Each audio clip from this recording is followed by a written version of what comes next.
তাদের দেহের মধ্যে বাস করে অনেক। তাহলে সেই নরনারায়ণ ঋষি বদরিকা আশ্রমে বসে তপস্যা করেছিলেন বিদায় এই বদরিকা আশ্রমে বসে আমাদের এই সমস্ত ধর্মগ্রন্থগুলা রচনা করেছিলেন বেদব্যাস মুনি এখানে বসে। 18 পুরাণ, ব্রহ্মসূত্র সবকিছু এখান থেকে হয়েছে, পবিত্র স্থান। তাই আজকে আমরা যে পুরাণটা পেয়েছি, শেষ পুরাণ অমল পুরাণ, শ্রীমদ ভাগবত শেষ পুরাণ, যেটা কলিকালের ধর্ম, সেটাও সেখানে বসেই হয়েছিল।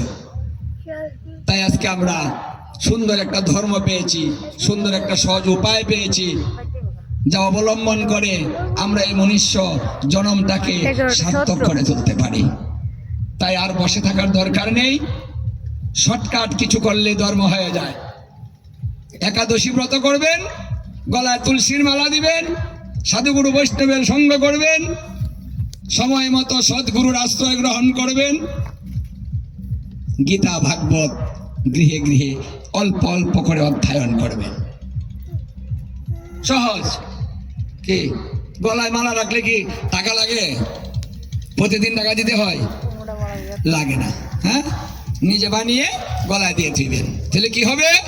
যমরাজ বলছে ও যদি গলায় থাকে তাহলে আমার দূতেরা ওকে স্পর্শ করতে পারে না, ওকে প্রণাম করে আমরা সেখান থেকে চলে যাই। তাহলে বিনা টাকায় আমরা যমের কাছ থেকে বাঁচতে পারি, ওটা কণ্ঠে ধারণ করুন বাস। আর একাদশী ব্রত করলে কি হবে? শ্রীকৃষ্ণ যুধিষ্ঠির মহারাজকে বলেছিলেন, একাদশী ব্রত যারা করে সত্যযুগের 5000 বৎসরের তপস্যা তারা করে। একটা একাদশী করবেন, সত্যযুগের 5000 বৎসরের তপস্যা হবে।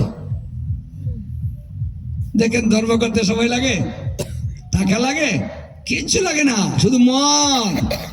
এবারের ধর্ম মনের দ্বারাতেই সম্ভব।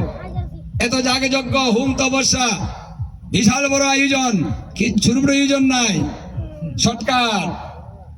এই যে অল্প আয়োজন করবেন, শ্রবণের ব্যবস্থা করুন, অতি উত্তম, হয়ে গেল। তাই রাত্র হয়েছে, আপনাদেরও কষ্ট হচ্ছে, কারণ যেহেতু আমরা অন্নগত প্রাণ, আলস্যটা বেশি, তাই বেশি সময় বসে থাকাও আমাদের পক্ষে সম্ভব না। দেহে দেয় না, মনে দেয় না। এই শেষ করবো, যায় না,